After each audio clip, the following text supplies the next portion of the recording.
Bon, eh bien, mon plus long livre audio est maintenant conclu. À présent, voici une conclusion, séparée en deux. La partie où je vais vous faire une mini-critique, mon avis sur le roman, et une autre partie où je vais vous dire vite fait ce qui va se passer dans les prochaines semaines, en attendant le prochain roman qui va être Cheval indien, et après Manikanetish. Les deux vont être assez... Les deux lectures, je pense, vont être pas mal un à côté de l'autre de suite.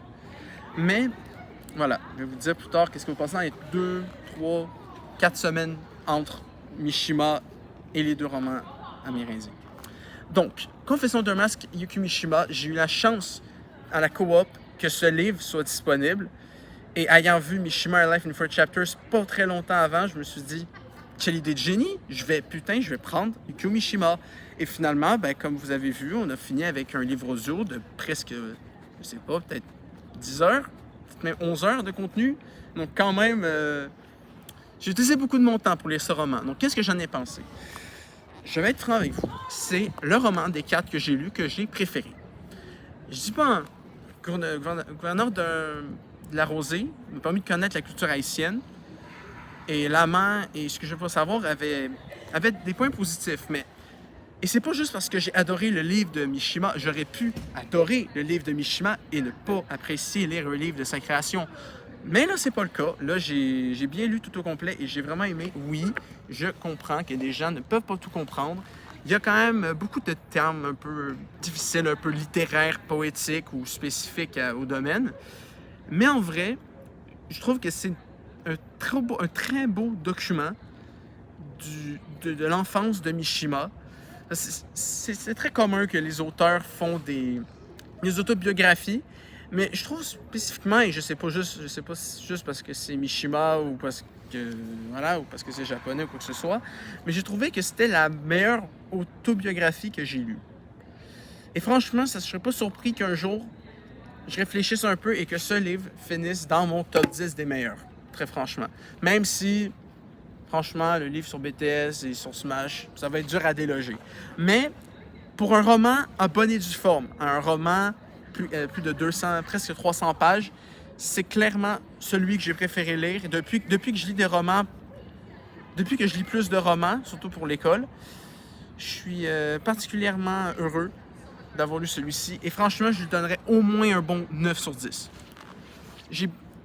Franchement, il était long, je l'avoue. Et si on regarde la moyenne de mes vidéos, c'est genre entre 45 minutes et 59. Hein? Donc on est sur un roman très long, mais très bien écrit, très bien traduit surtout. Parce que là, on praise le travail de Yukio Mishima, mais il faut aussi praise le travail de Dominique Palmé, celle qui a tout traduit du japonais, peut-être de l'anglais, mais peu importe, qui a traduit tout le roman et qui a permis à ce livre ici d'être lu par tous les francophones.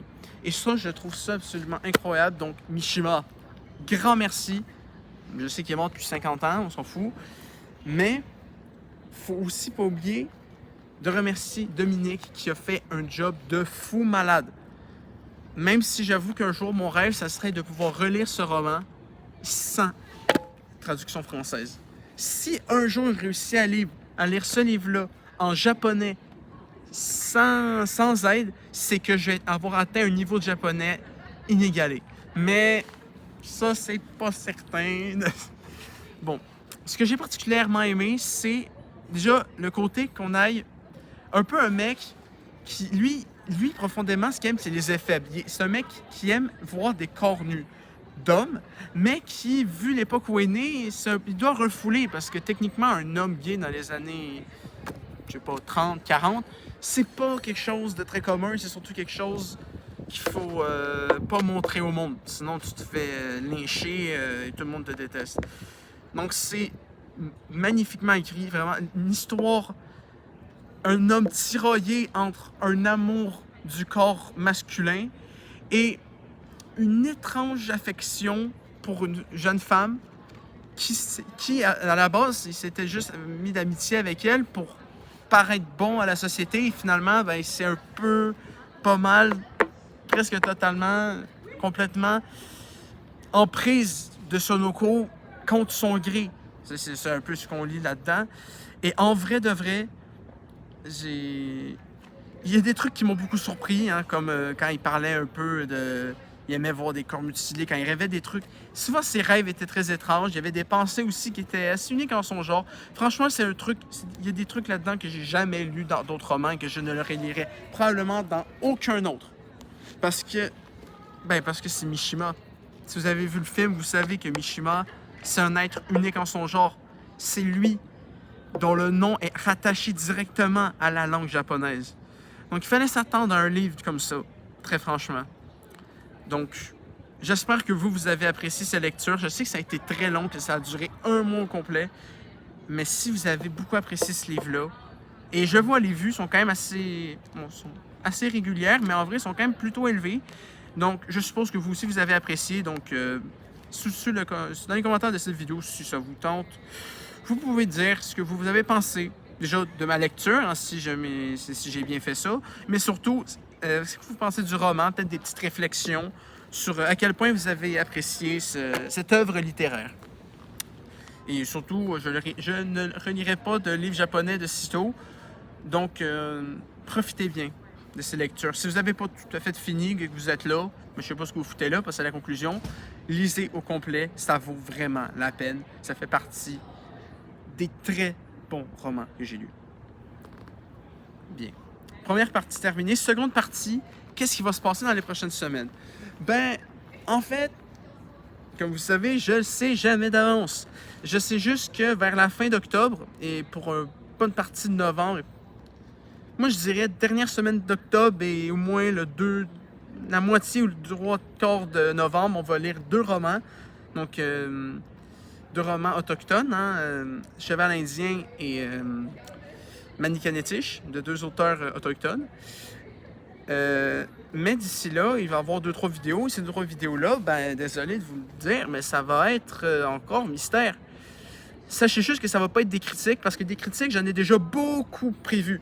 J'ai les 3 que je l'avais dit, sur Mario Party Jamboree, sur Fairy Tail 2 et le prochain Just Dance, mais j'ai aussi sur 3 émissions. Sur la seconde saison de Punching, j'avais parlé, qui était une de mes séries préférées. La saison 4 de Chanteur masqué, une émission que je regarde à chaque dimanche. Et le Maître du jeu, saison 4 aussi. Donc, 3 émissions québécoises totalement différentes. Je vais aussi vous en faire des critiques, et ça va être plus... Toutes ces critiques-là de jeux vidéo et de séries, déjà, il y en a 6 de prévues, donc t'inquiète pas que des critiques, il va en avoir beaucoup. C'est tout prévu après mes lectures de romans, donc que ce soit... En fait, je pense que je vais enchaîner peut-être même 2 critiques par semaine. Je sais pas. Peut-être que ça va finir l'année. On va finir l'année par 6 critiques. Qui sait? La dernière critique, elle n'a pas très bien fonctionné. On va espérer que celle-là fonctionne mieux. Mais pour ce qui est des 3 semaines, 2-3 semaines, donc là, on est le 30, donc il y a le 7. Moi, je pense que c'est ça. Le 7, le 24 et le 21, ça va être des vidéos qui n'ont rien à voir avec des lectures, mais je pense qu'à partir du 28, on va commencer Cheval indien. Et peut-être même que je vais vous lire... Je vais faire plusieurs chapitres par semaine. Plusieurs parties par semaine. Parce que là, autant j'avais pleinement le temps avec Mishima de le lire parce que c'est un livre que j'ai acheté pour ma lecture personnelle, autant ces 2 autres-là, c'est pour l'école. Fait que j'ai un truc à respecter, un schedule à respecter. Donc, ça se peut que je lise plus qu'une fois par semaine les 2 livres qui vont suivre. Donc, ça se peut que je finisse plus tôt que prévu et que mes critiques soient à des dates plus tôt que prévues. Mais ce qui est certain, c'est que pour les 3 prochaines semaines, ça va être des vidéos qui ne sont ni des lectures, ni des critiques. Donc, ça va être soit des pourquoi ou des retours en enfance. Qui sait, ça fait un bout qu'on n'a pas fait, retour en enfance. Ou voilà. Majoritairement, je dirais qu'il va y avoir des pourquoi et des retours en enfance. C'est ce que je pense majoritairement ce qu'il va y avoir, mais encore là, moi maintenant, actuellement, je ne sais pas ce que ça va être. Mais je vous réserve la surprise et je me réserve la surprise à moi-même pour ce qui va suivre pour les 3 prochaines semaines, les 3 premières semaines d'octobre. Voilà, merci d'avoir lu assidûment avec moi Confession d'un masque de Yukio Mishima. Dans 3 semaines pour Cheval indien et Manikanetish. Et à la semaine prochaine et aux 2 semaines qui vont suivre pour 3 vidéos mystères. Complètement mystères.